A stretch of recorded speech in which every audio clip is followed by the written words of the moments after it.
한동훈은 이제 막가파가 되었습니다. 부산 금정구청장 선거운동은 한동훈의 내부 총질의 도구로 변질되고 있습니다. 거기서 매일 언론 플레이를 통해서 윤 대통령을 자극하고 있습니다. 무슨 원한의 골이 그렇게 깊은지 이제 너 죽고 나 죽자 무모하게 달려들고 있습니다. 지금 한동훈은 바람 앞의 등불입니다. 스스로 자신을 삼키게 될 것입니다. 최근 매일 한동훈은 대통령실을 공격하고 있습니다. 야당보다 2배 이상 공격의 강도를 높이고 있습니다. 김건희 여사를 향해 공개활동을 자제해야 한다는 것이 그 시작이었습니다. 한동훈은 여기서 멈추지 않고 대통령실에 비선 조직이 있다는 의혹까지 제기하고 있습니다. 이것은 심각합니다. 선을 넘어도 한참 넘은 것입니다. 김건희 라인이 있다. 한남동 라인이 있다는 주장입니다. 이것은 대통령실의 공적 인사 개입일 뿐만 아니라 야당의 탄핵 선동에 빌미를 주는 매우 심각한 사안입니다. 이 주장은 이제 윤석열 대통령을 직접 겨냥한 공격입니다. 자신의 정치적 생존을 위해 보수의 상징을 공격하고 있습니다. 용서받을 수 없는 배신입니다.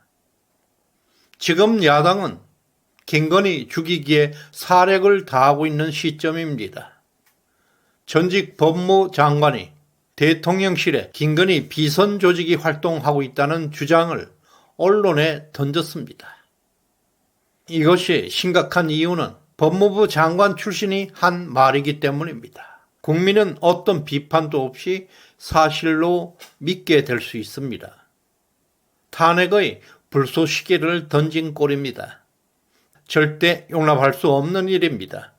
윤 대통령은 더 이상 이런 인연을 이어갈 수 없는 상황까지 와 있습니다. 금정구청장 선거운동을 할 때 한동훈은 선거운동원 복장도 입지 않습니다. 그리고 한동훈의 선거운동은 윤 대통령을 비판하는 것이 전부입니다. 비선 조직을 꺼낸 것도 한동훈 자신이 생존을 위해 대통령을 죽이려는 배신입니다. 2017년에 박근혜 대통령 탄핵 당시 JTBC가 거짓 선동했던 태블릿 PC 사건과 유사합니다. 당시 최순실은 박근혜 대통령의 연설문을 수정했다. 그리고 국가 운영에 개입했다는 것이 그들의 가짜 선동이었습니다. 그 선동은 들불처럼 번져나갔습니다. 결국 그 선동은 탄핵의 불씨가 되었습니다. 지금 한동훈이가 주장하고 있는 비선 조직은 탄핵의 불쏘시개로 야당과 언론에 먹잇감으로 던져준 것입니다. 대통령을 공격해서 자신의 약점을 숨기려는 정말 사악하고 교활한 짓입니다. 예를 들어서 한동훈이가 세상 물정 모르는 정말 무능하고 빈 깡통이라는 증명하는 사례가 있습니다. 대통령실에 비선 조직이 있다는 것은 한동훈의 자해 공갈입니다. 비선 조직이라는 것은 공식적으로 임명되지 않고 권한도 없는 인물이 배후에서 정치적 결정이나 정책에 개입하는 조직이나 그룹을 의미합니다. 대통령실 인사는 일반 공무원들처럼 시험을 통해서 선발되지 않습니다. 대통령의 국정 철학과 이념을 가장 잘 수행할 수 있는 인물들을 선발하는 별정직과 같은 공무원입니다. 홍길동이나 김길동이나 누구든지 추천할 수가 있습니다. 김건희 여사 역시 어떤 인물을 추천할 수가 있습니다. 그러나 그 최종 결정은 대통령이 선택하고 임명하는 것입니다. 따라서 한동훈이가 인사 개편을 주장하는 그런 비선 조직은 존재할 수가 없습니다. 그래서 한동훈은 말만 하면 빈 깡통이 되는 것입니다. 2024년 5월 조국 혁신당은 한동훈 특검법을 발의한 바 있습니다. 이 특검법이 발의된 직후에 한동훈은 총선 참패에도 불구하고 2달 만에 서둘러서 다시 정치권에 뛰어들었습니다. 한동훈이가 왜 정치권에 뛰어들었겠습니까? 그 이후에 당대표가 되었고 조국과 이재명은 더 이상 한동훈 특검을 지금까지도 추진하지 않고 있습니다. 한동훈 역시 이재명과 조국 그리고 문재인까지 전혀 공격하지 않고 있습니다. 이들은 일제히 오직 윤석열 대통령을 향해서만 공격하고 있습니다. 한동훈 특검이나 한동훈 수사가 진행되면 정말 조국보다 더 심각한 문제가 한동훈에게 발생할 수 있습니다. 예를 들어 한동훈은 자신의 딸 논문을 에세이라고 주장했습니다. 사실은 고등학교 신분으로 국제학교에서 발표한 논문입니다.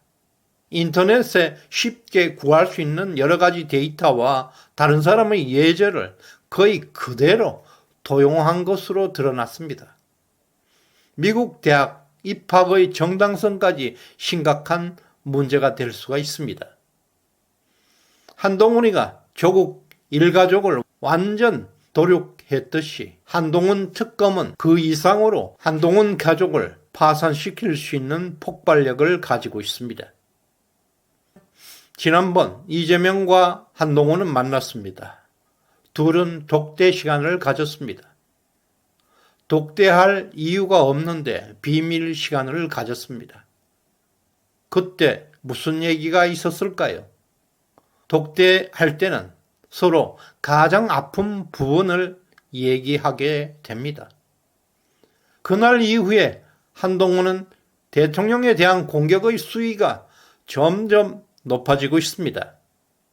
한동훈은 윤석열 대통령의 약점을 상당 부분 알고 있을 것입니다. 최근 그 약점 하나하나 민주당을 향해 먹잇감으로 던지고 있습니다.